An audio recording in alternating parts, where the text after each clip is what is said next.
What's up, guys? Welcome back to this week's episode of the podcast. I do apologise. This is going to sound horrible. I sound like shit. My chest is more rattling than an old man's pocket full of coins. My nose is leaking more than Spurs' defence. It's just not a great look at the minute, to be honest with you. So I do apologise, but we are still here against my better judgment. Harry's back, as always. We're going to talk very briefly about the Liverpool game and how the stupidity of me lost me a tenner. We're going to talk about Villa, I guess. Yeah, I'm trying to think of another metaphor to say about the terrible performance that was Aston Villa. There was Tottenham against Aston Villa. And then we're going to talk very briefly about the Man United game. So, Liverpool. Where do we begin? 1% actual chance, 99% faith. Just, no.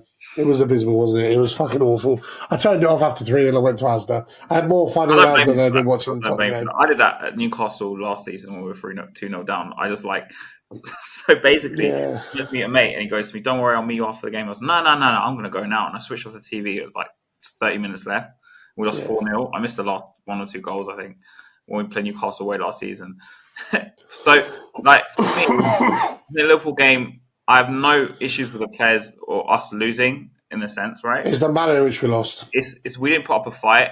I didn't see Ange do anything tactically to counteract the clear and obvious problems that Liverpool caused us, i.e. the wide areas. I mean, Gakpo had acres of space for his goal. Yeah. I did blame some attribute to Kinski, though. I think he still got on better with the first goal.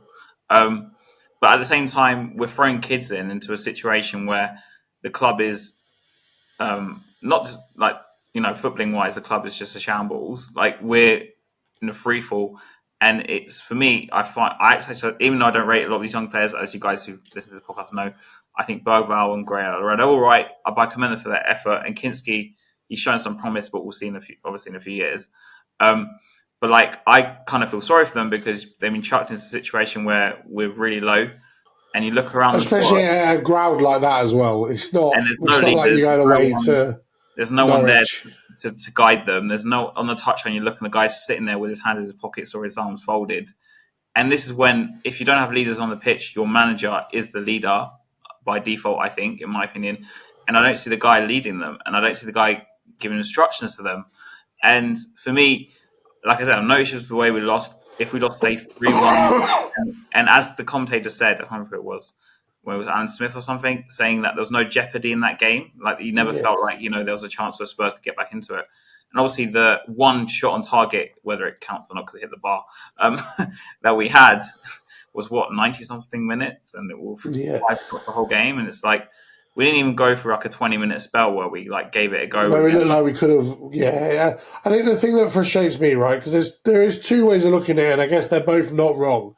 So the first way of looking at it is, right now, in my opinion, Liverpool are the best team in Europe in terms of the way they're playing, their performances. If Tottenham played Real Madrid in the Champions League and we lost 4-1 over 2 legs and had a 1-0 lead in the first half, you wouldn't bat an eyelid, right? So the score line, given the quality difference and positional difference. Say? I've kind of experienced that. Well, yeah, no, but I'm on about just generally, right? Yeah. You wouldn't, if you beat Real Madrid 1-0 at Ireland and then lost 4-0 at the Bernabeu, you wouldn't really be sitting there batting eyed. You go, you know what? Result-wise, given the gap in teams, is not a problem. So from that point of view, I don't think the scoreline. Yeah, let me get on to that. That for me, that's where I say, from one point of view, I don't necessarily think the scoreline is a negative reflection on where the 2 clubs are. I think that's about right.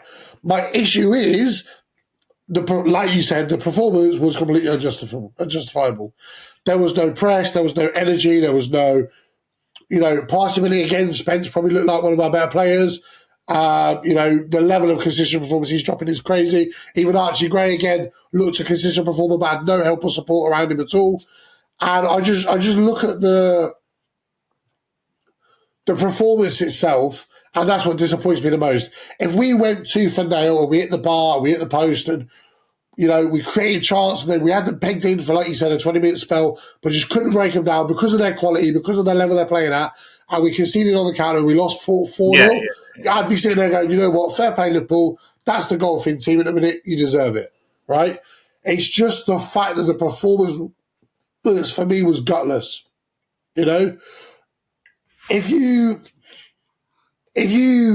go and if you go into a running race against somebody and you know they're faster, you know they're stronger than you, you know they're better than you, and they get ahead of you and you stop sprinting 200 metres into a 1,000-metre track, you didn't deserve to be on the track in the first place. Yep. If you stop sprinting at 9,999 metres of a 1,000-metre track and you've lost, but you've still pushed it to the very end, even though you know you've lost, that is a lot more commendable. And one of the things that's frustrated me about Ange as a manager, the way we play under him in general, is on occasion, we'll go a couple of goals down and all of a sudden there'll be a random burst of fight and we'll force our way back into the game. And I love that. And I've loved that about Ange. I've loved that about Tottenham in general over the years. We've never, ever been out of it. But unfortunately, there has been one or two times under Ange, not just under Ange, but under other managers as well, where once we get to a certain point, it happened when we lost to Conte's Chelsea at Wembley, Son got sent off, Matic scored the screamer, and then everything dropped. Do you know what I mean? And it just seems to be that we could be winning the game 2-1, and a team have a little bit of a good spell, narrowly score, fight back and go and beat them 4-5-1. But when it comes down to the moments where you need to have that fight to the very minute you pass out almost, we've got to 10% and gone, do you know what, mate? You're going to beat me. Fuck it, why not? Imagine we were both loading up a file on a computer and had a loading bar, and yours went to 70% and mine was still on 10%. If I closed that tab before yours was finished, I was going to lose no matter what.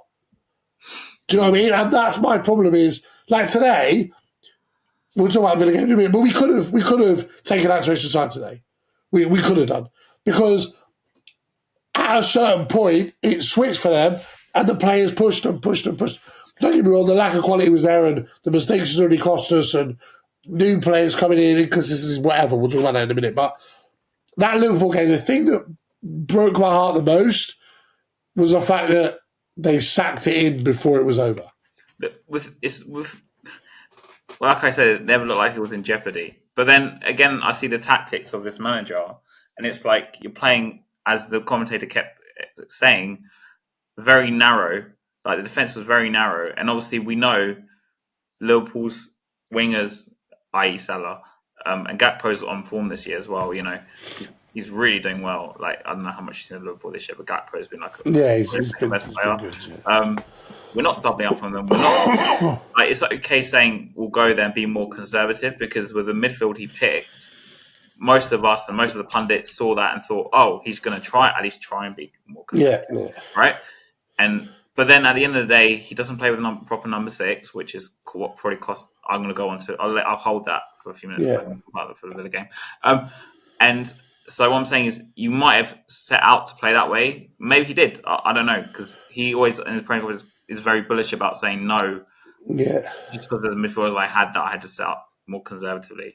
That's the words he always uses. But like, as in, surely you look at the problems that the wingers Liverpool cause and try and stop them, or at least stop the supply or stop the.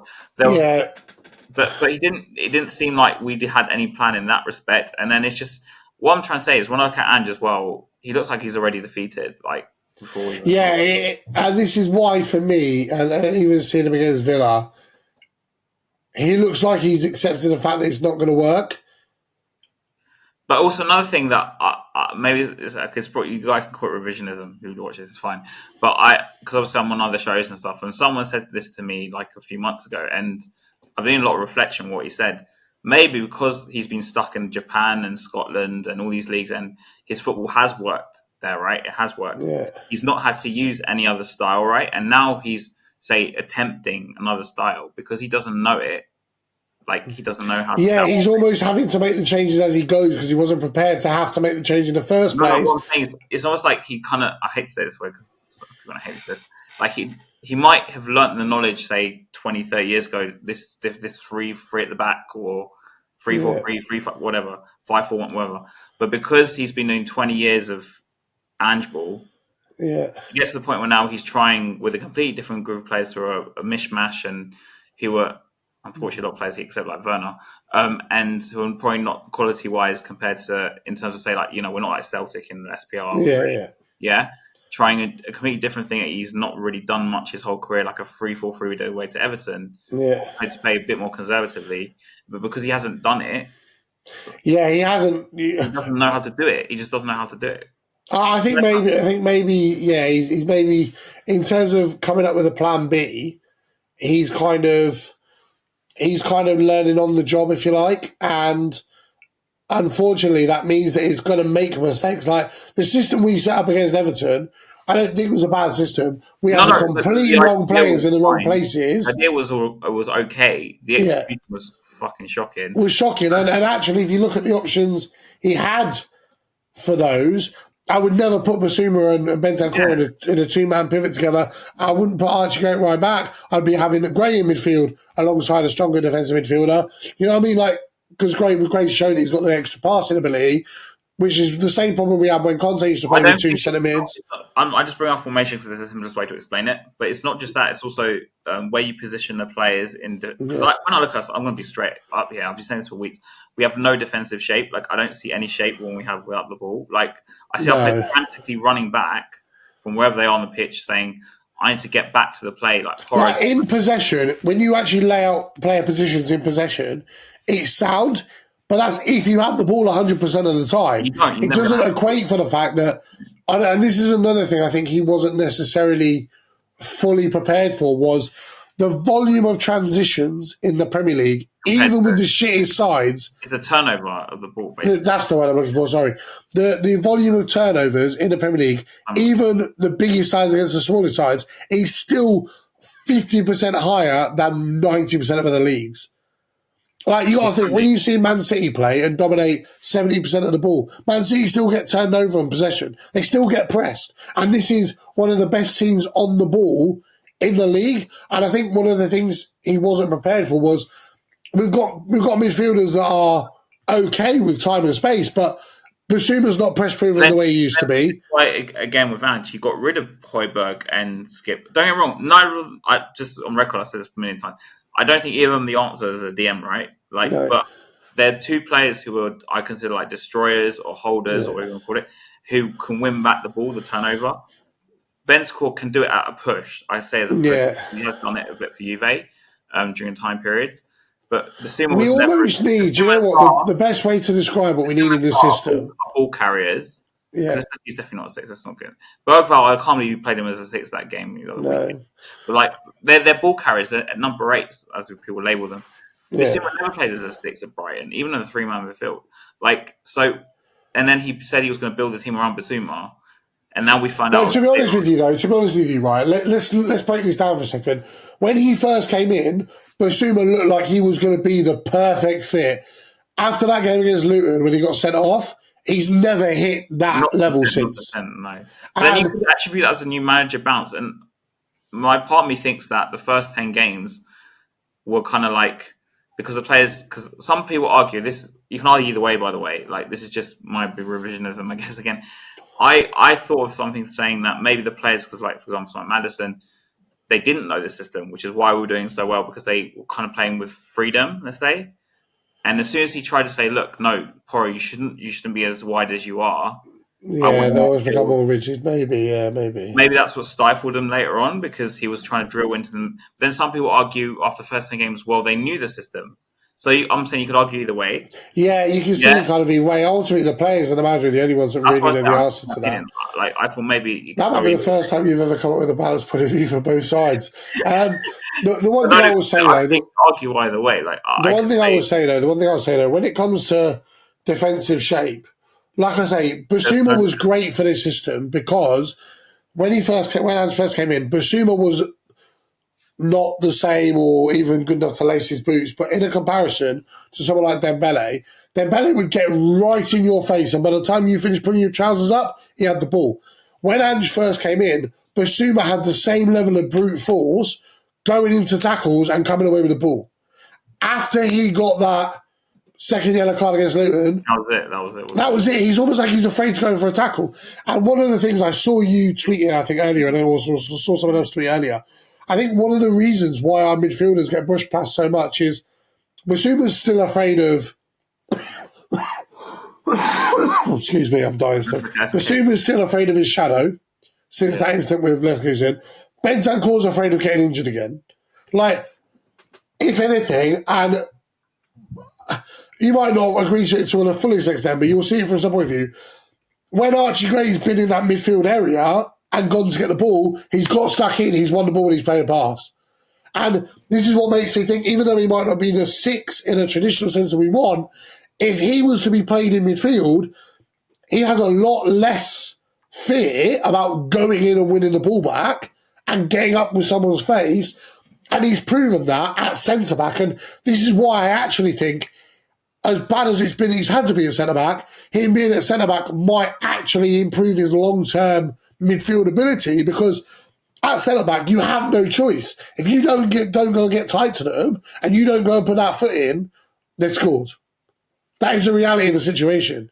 So, because he's had to do that, and I look again against Rashford, he went toe-to-toe with Rashford right at the end of the Villa game, put the leg, got his body in between, pushed him back, and kicked the ball away. And for me, that is such positive signs of a defensive midfielder that makes me think if he's given that opportunity, which I'm really hoping now Spencer's been admitted to the Europa League squad, I'm really hoping that we will see Archie Gray in midfield, because when that day comes, be it this season or next season, be it another manager or this manager, I think we're really going to see what people see in him so much. The problem is our midfield gets brushed past so much, because it's too easy, because 2 of those 3 players are in midfield, are afraid to go in and get the ball. We know Sarr's not really a go and get the ball type. He's an engine. He drives with it. He'll shrug you off if he's got the ball at his feet, but he's not one to shrug you off to go and get the ball back. I would argue that only players in the midfield right now that have been playing in midfield that are actively prepared to go and get stuck in and win the ball are Kulusevski and Lucas Bergwijn. Neither of which are anything from box-to-box midfielders backwards. I think Kulusevski is more of a, like, I don't know how to say it, not really tackler. He'll win the ball from us or someone off the ball. No, but that's what I'm saying. He's not afraid to go toe-to-toe with the player and get the ball back. He will try, but I don't think he's the player for it, really. Like, let's be honest. But this is what I'm saying to you. The fact that the 2 players most likely to go in and win a ball of our midfield, of players that play in our midfield, because I think Gray's, like I say, the exception, 2 of those 2 players are attacking midfielders. Yeah. But I think that shows our problem. I think it's partly because majority of this like Villa game we played in deeper in midfield. Really, I thought he was playing higher up the pitch today. So he is kind of forced to. Not that he's good at it. I just think he's kind of forced to. Because if you don't, then. But this is what I'm saying, though. Like, he's got his attributes. I hadn't argued with the fan in the stadium about Bergwijn, by the way, but in this sort of scenario, he was like, Bergwijn's not like Eriksen. I'm like, that's not what I'm saying. I'm saying Bergwijn's a number 10 because he's more creative player. He's not a defensive player. He's got his physicality helps him win the ball back. His physical body shape and his height helps him win the ball back. He's not a destroyer. Yeah, he's not a destroyer. No. This is what I mean. This problem with Ange is he's got, because sometimes as well, like he has all these 3 midfielders. He wants to do them to do everything rather than in modern football, which is kind of ironic because he's meant to be a modern football person. You have each, and I argue to see him in a normal team. Each player has a different role, a function. And then I guess in different scenarios, you might change the function of the player. This is what I'm saying, though, right? Though I think he wants them all to do everything. But I think, right, let me just use this for argument's sake for a second.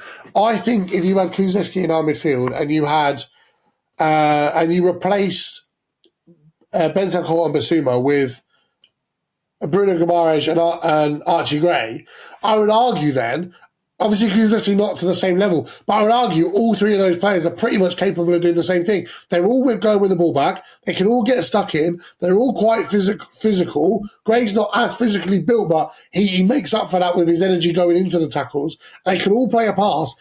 It works. It has more chance of working with the right quality of player. And the fact of the matter is, I just don't think the long term that midfield will work. To be honest, because for me, Newcastle's difference in the midfield is Tonali. That was just an example. It was just an example. Like Tonali, yeah, like Tonali's Tonali, Joe Linton, and Gomaresh.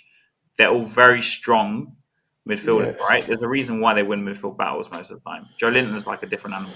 I look at Bentancur, Sarr, Bissouma, Gray, even he's a bit strong, but I don't see them and think he's like Wanyama.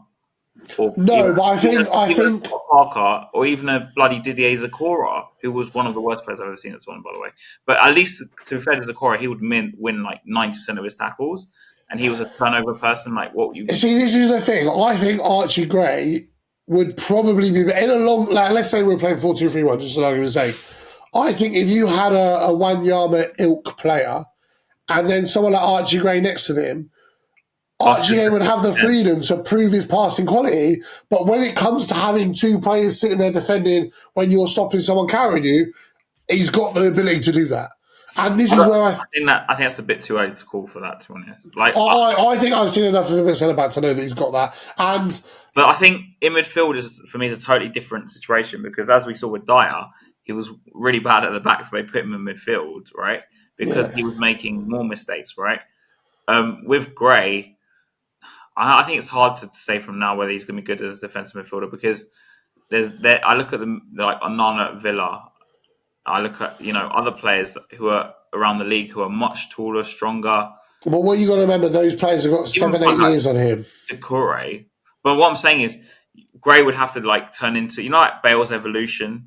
Yeah. No, I wouldn't necessarily say that much because the reason Bale became more successful was because he just built up his strength a lot more. But this is what I'm saying. You can be strong without being big.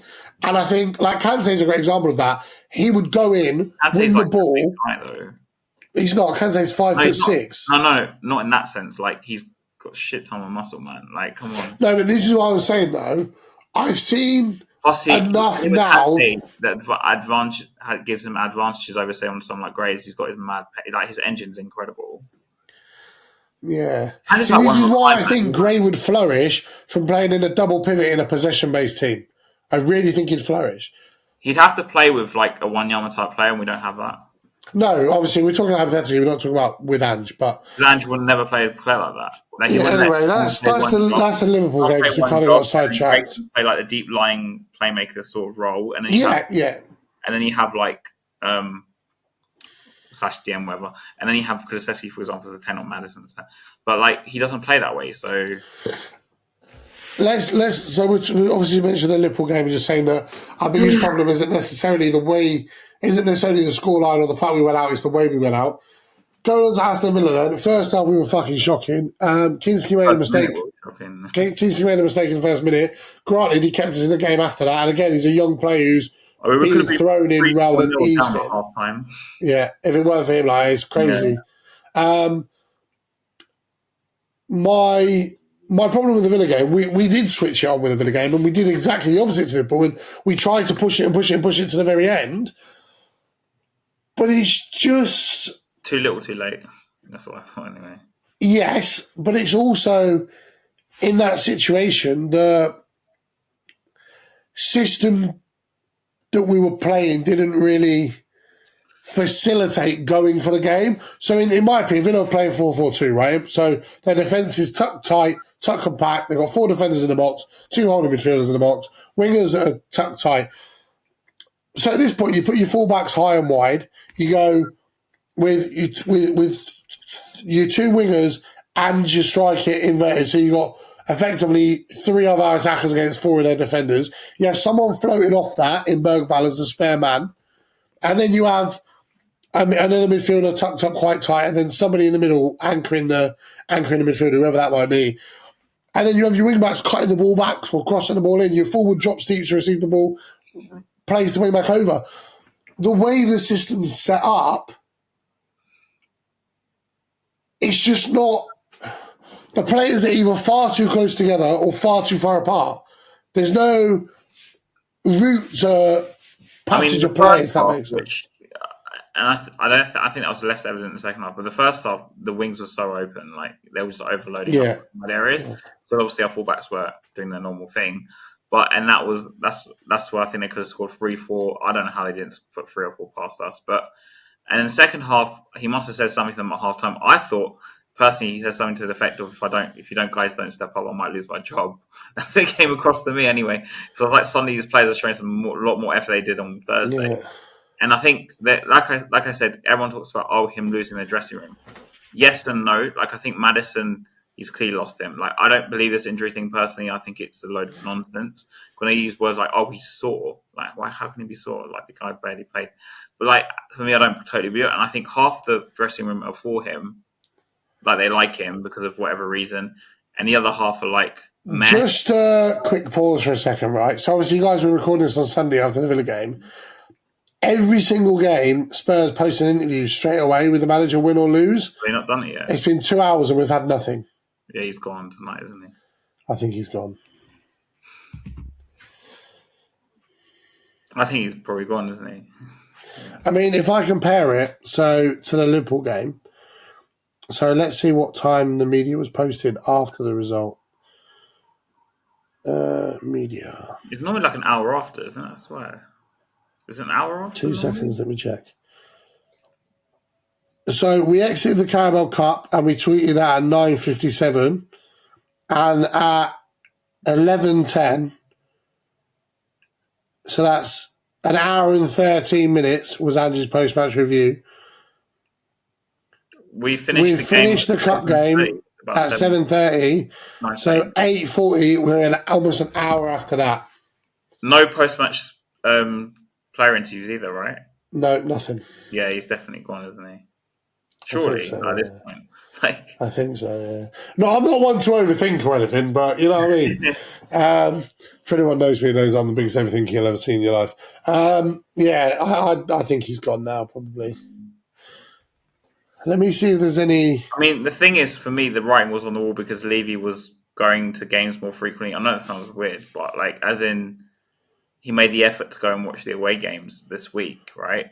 Yeah. And you who told me, I can't remember what report you told me from though, that said they were going to give him how many games a few weeks ago? The next 6-7 games, was it that? They told him? Yeah, something like that, yeah. So I think, are we at that point now? Has it been 6-7 games? Yeah, but he won the Brentford game, and that was part of the group of games. The Europa League game, the Brentford game, and the 2 cup games, and the United game were meant to be the one. And he's won 1 of those. No, 2 of those. Europa League. So he's won 2 of 5. I think if he won today against Villa, he probably would have been given another few weeks, probably. Yeah. So he has done a post-match press conference because Sky News have tweeted it. I haven't watched it yet, so... No, I haven't either. So the club... they did ask him, though, didn't they? I'm sure they did.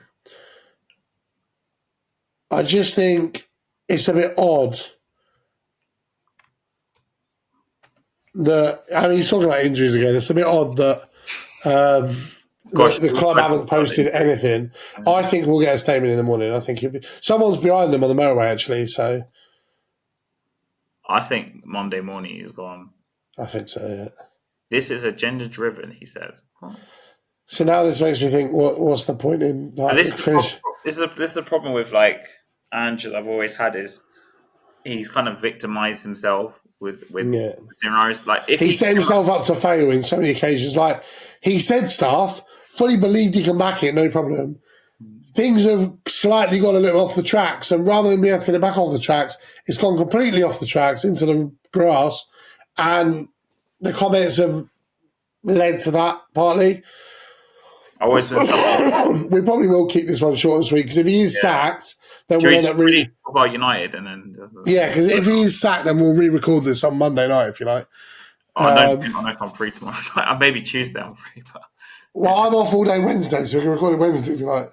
I'll let you know about Wednesday because I it's beyond the day sort of thing. But yeah. Let's see what happens because if he does get sacked, we do need to completely re-record. It's an emergency podcast. Yeah.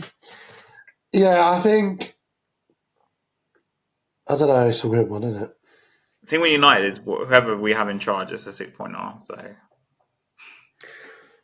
Do you reckon if he is sacked, it'll be Ryan Mason? at this point, I don't know, but I think Because surely if they've been looking at his future for a couple of weeks now, they must have a plan. someone told me this a few weeks ago that obviously they had talks with Allegri. I don't know if he will be the one or not. So I because can't stand every time someone says talks to Allegri, I think of that Arsenal fan from yeah, Arsenal Fan TV years ago. Oh my god! um, what we're going to say, sorry. Like, normally when Levy sacks managers in the past, and I'm saying since I was a kid, right? Since Yeah, Martin Yole, even since before Martin Yole, I guess he's always had someone lined up already. Like even when we went for that period, I hate to bring this up in '04 when David Pleat was in charge and Arsenal won the title at White Hart Lane. He'd already yeah, agreed Santini to join that summer. Like he'd already done it. Then when yeah, Santini left, he gave it to Martin Yole, who was his assistant. yeah. But he must have done some background check on him. Do you know what I'm trying to say, right? Like he must. Yeah, he kind of I pre-planned. don't think Yeah, he just put him in just because, to be fair to him, just because he was there. I don't think. But with one day Ramos, you obviously you weren't old enough to remember this, but before Joel was sacked, apart from the fact that all the Spurs fans in the world knew about it before he himself knew about it, yeah, I was in Cyprus at an Irish bar, so there's loads of Spurs Irish bars in Cyprus, and they told us these people, other fans at the bar, who were obviously Tottenham fans, before the game, they told me Joel's been sacked, and I'm like, what are you talking about? How do you know this? Then at yeah, half time, he was sacked, obviously, right? And during that time period before that, bear in mind we lost to Seville the year before in the old UEFA Cup, obviously Europa League now. yeah, He loved Ramos. Like Levy looked at Ramos like, yeah, he's the one, blah blah. yeah, And he was talking to Ramos, having like he had like a dinner with him. He had all these meetings behind Joel's back, so we knew yeah. Ramos was coming in. And obviously, when Redknapp came in, he must have been speaking to him well before. Yeah, because I actually, right, so for those of you guys that are watching this, it's a complete spoiler for the Yeah, Football Managers House. So if you don't want to hear it, skip forward the next 5 minutes.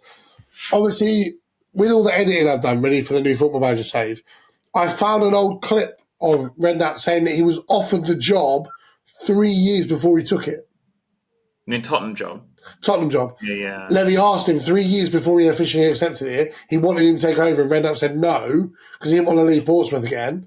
To be fair, they did win the FA Cup at Portsmouth, didn't Yeah, he? yeah, he didn't want to leave again. And then obviously they won the FA Cup and then he left. Right, Yeah, I've he got some left. breaking news on this. Sorry, no, I had a really weird email, that's all. All right. Yeah, he left and then obviously came to us. But he was offered the job before whoever was in charge before. He was offered the job before that as well and said no.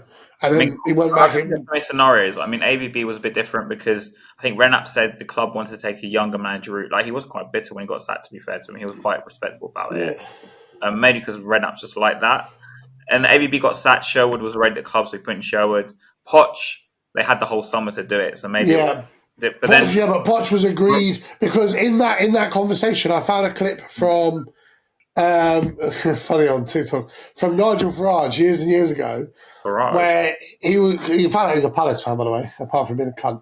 And he asked Harry Redknapp, "Oh, you're the same age as Roy Hodgson, whatever. You're the same age as these managers. Would you come back and manage Spurs? I've heard they're in for a deal." And Redknapp goes, "Well, they might get Pochettino. Doesn't look like it's going to happen." So obviously there was rumours. We don't remember it at the time now, but obviously there was rumours and there was talks with Poch in the back end of the time with Southampton. Yeah. Do you know what I mean? Like, I can't tell you about it. I knew it was going on, but I can't visualise it and remember it. Like when I look back at Jose, I know it sounds weird me saying this. I'm not saying I'm a clairvoyant, right? Because I was talking about Poch to Jose. Yeah. Jose was flirting with the Spurs job 6 months before he got it, right? Yeah, he was, yeah. Because he was like on Pundit Sky. And this Some is of why the shit he said about us was he crazy. was like, yeah, they kept asking him, oh, Jose, well, if you had these players or this team or something, how would you do? And he kept saying, I prefer not to comment. I can't remember what it was. Basically, I used to watch his punditry a lot because I love Jose, as you know. And you like Jose as well. But as in, like, to see what he was, because I liked him as a pundit on Sky, I thought he was brilliant. But like, he was always flirting with the job because they would ask him about it, and I think it was obvious in the end. Joe Levy was talking to him before he got the job, and he wanted him back for like how many years he wanted Jose when he left Chelsea the first time. Yeah. Left United, he wanted Jose so long. So that for me was on the writing was on the wall. I've added fuel to the fire. I was tweeting saying Spurs have got no media post in the last 3 hours. And then Mason took over him because there was no one else. And then they brought in Nuno. Conte was, again, someone they spoke to before. They brought in Nuno because they spoke to him that summer. And he said, no, remember? So they revisited it because they didn't have a choice. And obviously Mason took charge again. Yeah. And we got to where we are now. So like I'm saying, Stellini, obviously, most likely Levy has had talks with someone, I think. Not maybe someone we've not even thought about. Like maybe Allegri's a smokescreen. I can't tell you where I know this from because it'll kill me, but somebody I know, there's a restaurant that Daniel Levy takes managers to. Oh, really? And about 8 weeks ago, he was pictured there. No, it was about 3 weeks after he was sacked from Everton. He was pictured there having lunch with Sean Dyche. The dream is on. So, Brexit ball. So you didn't hear that from me, and I did not. I'm saying this is going on the internet. I'm not going to tell you where it's come from, but don't worry, David. It's fine. Imagine that happens. I'll actually scream. Mate, I'll be manifesting this for like a year anyway. If this happens, Sean Dyche. You won't be saying that when he's appointed. Trust me. I will. You know how many people have in my inbox and on YouTube because I've been banging Sean Dyche drum for fucking like a year or two, saying I can't lie. No matter how bad it gets, I'd never want that. Dyche is underrated. Dyche is he's good man. Yeah. And mate, people were talking about it on the stream I was on the week on Friday. Or what was it? One day was like, how about Dyche? They were actually talking about it because obviously where we are. But that's quite ironic, man. I didn't think there was actually like stuff behind the scenes. What do you think about? Can you imagine if Dyche gets appointed tomorrow morning? The thing that gets me the most is that we posted the interviews even being on the way back from Liverpool, which is further than Birmingham, hours later at night, and we haven't posted anything. Maybe, do you remember that whole Sherwood rumours after that game that he got punched up by a player? You know what? I want to check. So I don't have Carbao on my phone anymore. I want to check. Ange. You imagine we hear Son slapped Ange or something. I doubt it. I'm just talking crap, to be honest. I want to check and see what the odds are of the next manager to be sacked. He was like the favourite to get sacked or something. What? Buffy reboot is getting close. They're going to do a Buffy reboot. Oh, I saw that yesterday, yeah. Quite interesting. See, I'm shit when it comes to odds. What is 4/7? What's 4/7 for odds? I don't know. But even like, do you know Sonny Talk Spurs and some of the bigger YouTubers? Yeah. The ones who are like, I would classify as people who might know stuff, basically. Even their headlines on their videos post-match are like, they're going to sack him, basically. Yeah. Is it too much of a predictable thing to do, though? No, not really. I think at this point, it's like... Problem is a lot of people like yourself gave him like these 2 cup games. Yeah. And now that's kind of gone. And maybe Levy thinks... Levy thinks if he gets rid, the Levy out chance will stop and they won't. I think because people don't realise... Protests. Well, Levy out chance have typically in the past been as a result of something going on at the club, not necessarily Levy. They're directed at Levy to make Levy make a decision, i.e. sack a manager, right? In this case... The Levy out chance are directed at Levy for Levy being Levy, which means even if he does replace the manager, the chance is still going to continue. I think they're still going to continue. Yeah, I think so, yeah. I hope they still continue. I think we're beyond the point of no return now with those chants. But like, it would be interesting to see, say if they appointed someone like Poch. But I still don't think he ever will appoint Poch because he'll have to pluck up his pride. I think he will because, did you see that... Ozzy Ardiles and Poch had dinner the other day. You know they're really good friends because they're both Argentine, right? Yeah. No, someone else told me this as well. But there's a lot of rumours going around that Ozzy's trying to pitch for Fee to come back. I think Ozzy Ardiles, isn't he a club ambassador? I might be wrong. He is, yeah. Because you know it's my dad's favourite ever player, by the way, Ozzy Ardiles. But shit manager. You know he's like Ange's, like he played 4-2-4 back in the day. But to be fair to my dad, he was like, even though he loved him as a player, he goes as a manager, it didn't work. We were way too it was just nonsense. Like he liked the fact we were so attacking. Like he at one point he had like Klinsmann, Sheringham, who was the two other strikers, all up front at once, and it was crazy football. That was mental. He would just play 4-2-4, like a lot of games. Dan from Juventus, you guys know he came on the podcast last year. He's just tweeted saying about Rafa Benitez. Really? Yeah. Almost like I didn't mention it weeks back. You know. I was watching a game last night. Obviously not an actual live game. So I've been watching, David, a lot of old games I watched when I was a kid. Yeah. I don't remember that well, let's say, but I remember watching them. So it's funny you mentioned Rafa Benitez because I was watching Liverpool against Arsenal last night back in 04, like November 04. Yeah. And Liverpool won 2-1 under Benitez with like a last minute Nil Mela volley. It's actually a sick goal. But like Benitez ironically had like 10 injuries. That's the irony of this. He had 10 injuries, right? And he still beat that Arsenal side who, bear in mind, were invincible the year before. Yeah. Like, I'm just looking to see like if there's literally any Ange out rumours, but there's nothing. I retweeted your tweet, by the way. Thanks, mate. I just think the fact that there's nothing makes me think this radio silence is just.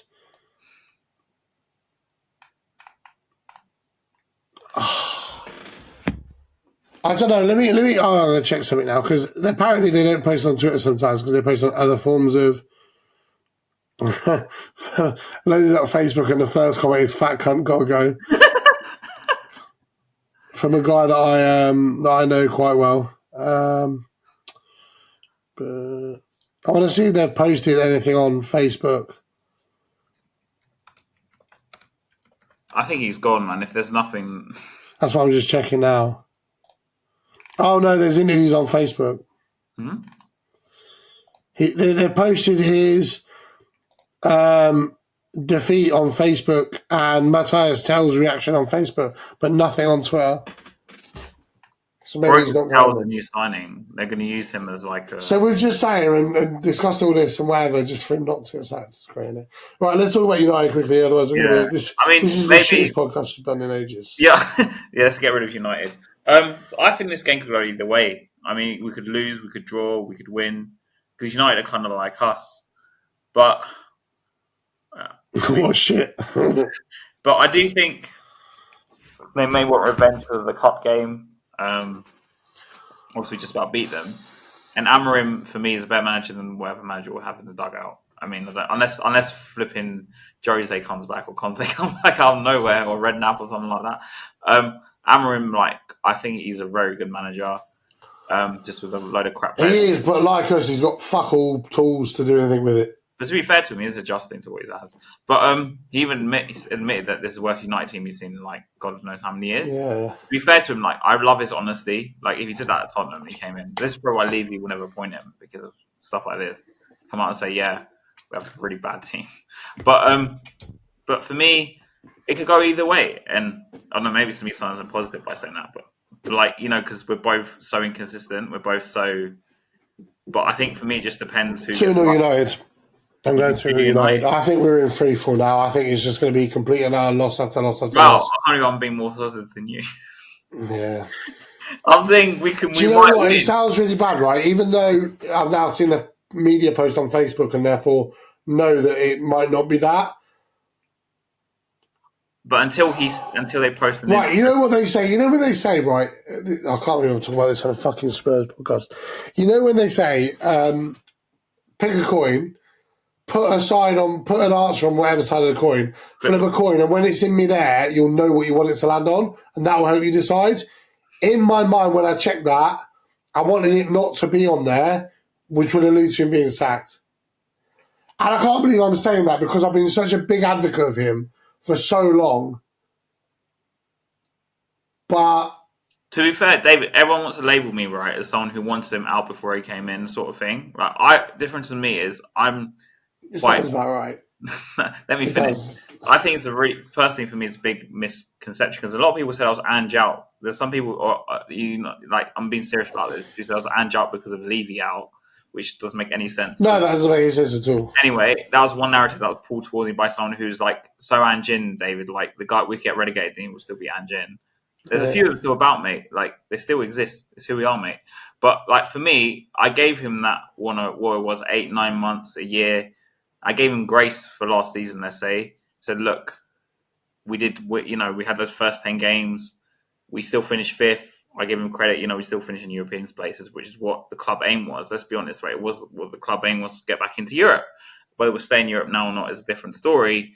But for me, all the issues that we had last season, rather than becoming rectified, let's say, there were some glimpses that some things may have been rectified at the start of the season. Like you pointed a lot to the set pieces, which have actually progressively got worse the past few weeks anyway. But like the underlying thing is the fact that we've just massively regressed. Like I can understand if we were top 8, let's say, or like a few points of the European places, 5 points, let's say, for example, and we were where we are now, let's say, in the cups. I kind of understand a bit more, but because we're so far down the league and we lost 13 games, which is the worst loss rate since like 77, I think, when we went down. Yeah. Like that's too damning, and also the manner in which we lose. Like my opinion on him with the players is a lot of players do like him because Kulusevski have come out and said it. Because let's be honest, Kulusevski, he plays him all the time now, so like he's gonna like him. It's like if you had a really bad boss at work, but he liked you. I'm not going to get into it. We liked you. You'd be like, it's fine for me. I'll still go into work because I'm not a victim. Yeah. Yeah. So I think the dressing room for me is quite split. I don't know if it's changed at all, but because I think someone like Spence, I don't think he liked him because let's be honest, he wasn't really valued earlier in the season. But to be fair, right at the start, I don't think, based on the previous evidence we had with Spence, don't get me wrong, it took him too long to give him a chance. But when he has given him a chance, he's stuck with it since then. So I don't think that's necessarily a major problem. Last week in his press conference, alluding to the fact that when Udogi's back, Spence ain't. Right, I'm so glad you mentioned that. And then we'll go get your score prediction for United, and then we'll wrap this up. Yeah. I tweeted this right the other day. Let me see if I can actually find the exact tweet I tweeted. And I'm going to read it out to you. I'm going to say it with my fucking chest now because I can't believe that you're going to fall into one of these categories of people. Where is it? Where is it?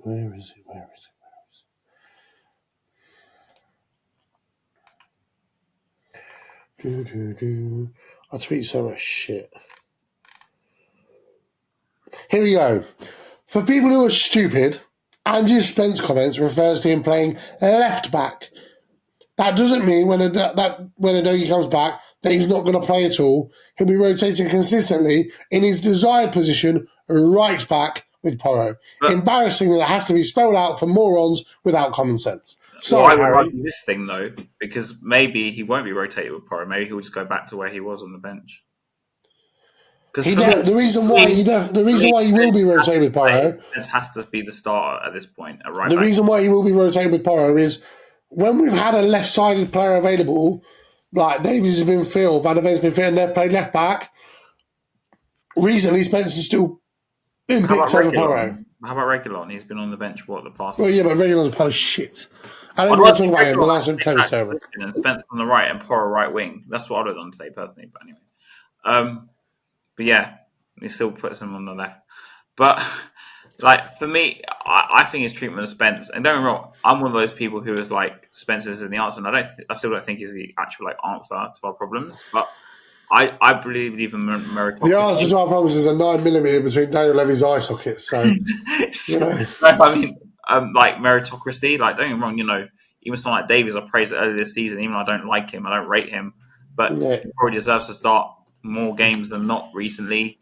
And other players, Spence, even though I don't think, again, he's the best right back in the world, or the best right wing, whatever you call it, he deserves to start over Porro right now. And if he doesn't, when Udogi comes back, then I'll be quite muffed. So what I'm saying is, I just think he does have his favourites, but every manager has his favourites. I just think he's done himself over with a lot of stuff he said, a lot of team selections, which I just sit down and I'm like, what is this? Just quickly then, before I get your United prediction, do you think there's any way you can turn it around now? Or do you think at some point between now and the end of the season, he's gone? See, I think if he doesn't get sacked by the time we record the next podcast, He'll stay for the rest of the season. So, i.e., if he doesn't get sacked at the time of recording this by, like, say, I don't know, Wednesday, Thursday, then I think he'll probably stay for the rest of the season. Because I think all the avenues to sack him kind of gone. And it's like, well, do you think we'll But surely though, if you want to bring in a long-term replacement, the best way to convince them to do that is convince them that they have a chance of winning the Europa League. And if you let Ange get us... I see what you're saying, yeah. If you let Ange get us out of that, you're basically going, this manager of this pedigree we want to bring in, come in for a relegation dogfight. They're not going to do it. Whereas if you say, come in, have a chance to win the Europa League, get us back into European football for next season, it's like playing snakes and ladders, right? Right now, we're falling down all the fucking snakes constantly. If we win the Europa League, it jumps us 2 squares back from the top again, gives us back Champions League money. I know it's not a be-all and end-all, but gives us back Champions League money, puts us back in Europe for next year, which it gives us a bargaining chip keeping on to certain players, allows us to bring in a better quality player because we're back in Europe again, rather than being mid-table. And it means that the negatives have been in a dogfight are outweighed by winning it. If you take away that bargaining chip, you're going to someone going, you're at the bottom line of squares, and you have to manually work your way all the way up while still dealing with the snakes along the way. If you go to a manager, look, I can get you within 3 goes of this square. If you can get to this square and get up the ladder, you got an easy route there. Do you know what I mean? I see what you're saying. Yeah. Then snakes and ladders like I'm still 5 years old to get us into somewhere like that. Then, and then because I don't think someone like Iriardo will walk away from Bournemouth now, will he? And you were the one who told me you don't want mid-table managers like Thomas Frank and Marco Silva, who I think they would happily walk away from their clubs now. I think personally, if you offer them enough money and sold them the project. Problem is, we're in a situation where honestly, if Levy left tomorrow, I'd be so happy, but I don't think he will. I've also heard that Lewis actually does want to sell. Yeah, he does want to sell, yeah. What I said the other week about Lewis and the whole Levy situation, pretty much spot on. You're not just you, but loads of people told me this. Yeah. I'm just trying to think when the Europa League knockouts. Because if you look at our run again, we've got Man United, Ipswich, City, Bournemouth, Fulham, Chelsea. There is a very, very high chance we can pick up no more than 2 points between now and the 5th of April. There's no way he stays that long. I don't see it. What do you think? If we lose to United and we draw to Ipswich, lose to City, draw to Bournemouth, lose to Fulham, lose to Chelsea, there's no way he survives that long. I don't see it. Yeah. You think he's gone? Because the thing is, right, let's say we beat Southampton and then you go to Wolves away and lose, Forest and lose, Liverpool lose, West Ham lose, Palace maybe you nick a win because it's Palace at home, Villa away lose, Brighton at home maybe a win, maybe a draw. So you're looking at 3, 6, 7, 8, 9, 10. So you're looking at 11 points. We might be United. I'm someone saying we might be United. 2 seconds. You're looking at 11 points, right? Yeah. Absolute maximum, in my opinion, being realistic between now and the end of the season. That puts us on 38 points. Just about keeps us up. That's going to be a horrid 11 points, man. Like, we need someone to come in and galvanise the players and just make something out of this mess. Like, short term even, just, I don't know. Problem is, if he puts Mason in charge, do you trust Mason to guide him? Absolutely not.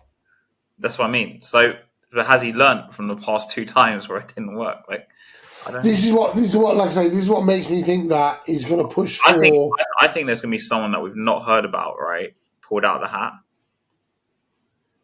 That we've not thought about. Not Benitez.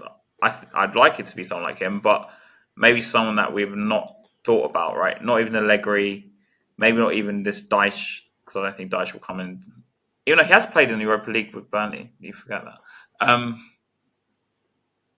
Maybe someone that we've not thought about. I don't know.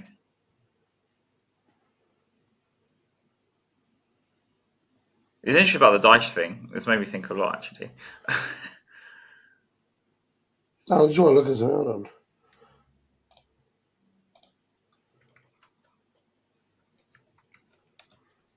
Interestingly, Iriola and Thomas Frank are the same odds to be the next permanent Spurs manager. Who? Iraola and Frank are the same odds. Really? Poch is 7-1, Kieran McKenna's 8-1, Ryan Mason's 9-1. And then that's it, really. Do you know the one thing that gets me that it might be? I could see him getting Brendan Rodgers to agree to come at the end of the season. Because the reason that makes me think that, and I thought about it earlier and I forgot about it until then. When I said about Redknapp going back in for him 2 years later, he's wanted Brendan Rodgers for as long as I can remember. I'm not saying I agree with that decision, by the way. I'm just saying he's wanted Brendan Rodgers for a long time. Because he's at Celtic right now, isn't he, Rodgers? Yeah. They lost, actually, the other day, 3-0 to Rangers. Oh, great. But then I think they're still like a quadrillion points clear. So I think they are. I think you're right. I think they're like 10, 12 points clear or something, aren't they? I don't think it'll be Rodgers. I'm saying even the short-term person, I think it'll be someone we've not thought about. Like I just who, think it's someone really like out of the blue. I just have this feeling it's someone we've not even talked about. But I don't know who it is, obviously, because I was saying someone not talked about. Like, I don't know. I just have this feeling. And then we'll think about, I'm trying to think. Like Premier League managers. I think it'll be somebody in the Premier League. I think Levy will want someone who Premier League he can see firsthand what he's capable of. It won't be Slot Arteta. Maybe Slot fantasy. Sorry, guys, this is this way wrong. He wants to leave the title chasers Liverpool to come, not win anything at Tottenham. Come on, Ollie. You've won enough trophies in your lifetime. Come to Tottenham and win nothing for the next 10 years. There's two people that spring to mind for me. Win the Premier League right now? Three. Number one, McKenna. That's something that might happen. They were looking at him, I think, from what I heard. I just don't think he plays attacking enough football. I think that's the reason why he wouldn't get it. Glasner. I love Glasner. Glasner. Because he has a release clause, I believe, in his contract. Does he? Oh. Do you know who I think it will be? And I can't believe I'm going to say this because you could argue that it's a massive step down. But I think if he ever wants the chance of being the England manager, he has more chance at Tottenham than where he is now. Gareth Southgate? No. He's already been the England manager, so why would you want to go? He's not someone right, yeah. I think if they lose the final, I think it'll be Eddie Howe. But why would he leave Newcastle? Because Newcastle are constrained with PSR rules.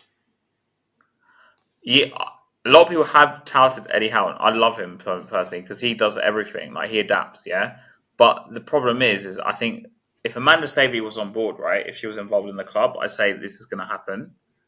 But until she isn't, I'm kind of like, I don't know. Like, I don't know if he'll come. The thing that makes me think he will... I love him. By the way, I love him. I think he's a great choice. See, when he was at Bournemouth, I remember we had the same conversation. Yeah. And we both said he wasn't ready for a club like Spurs yet. Now he is. I think if Newcastle sell Isak in the summer... Oh, he won't. Do you think he'll want to go? I think that'll be enough for him to go... Can he bring Isak with him? Sorry. No. Isak's going to Liverpool. I'm saying this now. He's going to Liverpool. I saw that in midweek. Everyone was saying he's going to Liverpool now, isn't he? Yeah. Anyway, score prediction for the United game because this is and buy Isak. God help us all. Anyway, score prediction for the United game. I'm saying 2-1 Tottenham. You are mental. And also, like you said before, how the fuck have I been more positive than you? Negative than you even? Because I just think this game could go either way because we're both so bad. This one give us a bit of hope. Yeah. I don't even know what to say at this point. I love Eddie Howe, but I don't think he's going to come. Are Newcastle, are they like 8th or something? Is it 8th in the league? Hold on.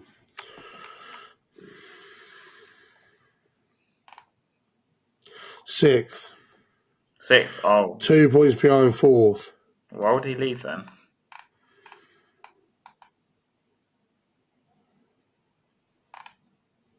I've just got this feeling. What's Eddie Howe? Yeah.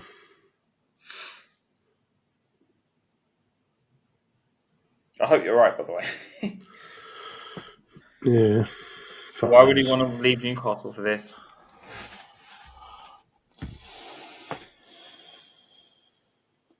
I think we could get him in the summer, but I don't know about now. This is the only thing. Like, I didn't take Big Sam for like 6 months. To be honest. You are mental. Terrorist football and make sure we stay out. Yeah.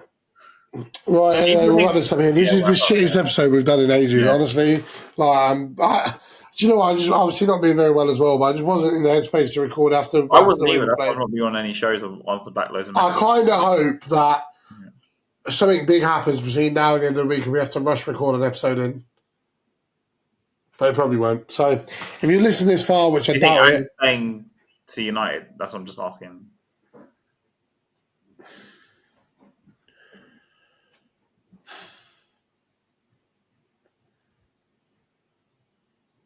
Is that yes or no?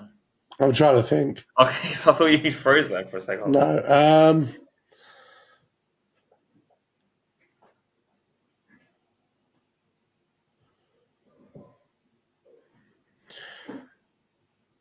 My heart says he's gone. My head says no. My head says it'll be here. That's still. interesting. Okay, that's interesting. I'm the opposite to you. Well, when's that ever been? When's that ever happened? Right? Yeah. Yeah. Thank you for watching. I've been the one predicting we're going to win, and you're the one predicting we're going to lose. I know. Because I think we're going to probably lose away to Ipswich, who's in charge, especially. Like, I think we're going to lose that game. And be like, oh, not a Spursy performance, blah, blah, blah. Thank God enough people don't listen to this. Yes. We only had, I don't know if it was a thumbnail thing or a title thing or what, but last week's episode was only on like 3 views on YouTube, which is like the lowest for ages. Did you put the hashtags or not? Yeah, I copy and paste them every single episode. I'm going to push this with the same thumbnail style again, and then if it still does crap, then I won't bother. I'll change it back. Fair enough. But it might just be because it's the first episode where I've changed it. It might just be that. Oh my God, they found him. Jack the Ripper identified after DNA breakthrough. Okay. Interesting. They found Where's Waldo? Oh my God. Anyway, I still have to record my post-match video because I didn't do one after Liverpool. I was so depressed. I couldn't get myself up for recording a post-match video, so I've got to do one now for both games now. Yeah. I know what the title's going to be. Spurs still haven't posted anything on Twitter, by the way. I think he's gone. Personally, I think he's gone. We'll see. Well, if he's gone, you guys won't hear this episode. So there we go. Thank you guys for watching. Make sure you like, make sure you subscribe. Give us a 5-star review, even though this week we probably don't deserve it. And we will catch you next week. Come on, you Spurs. Come on, you Spurs.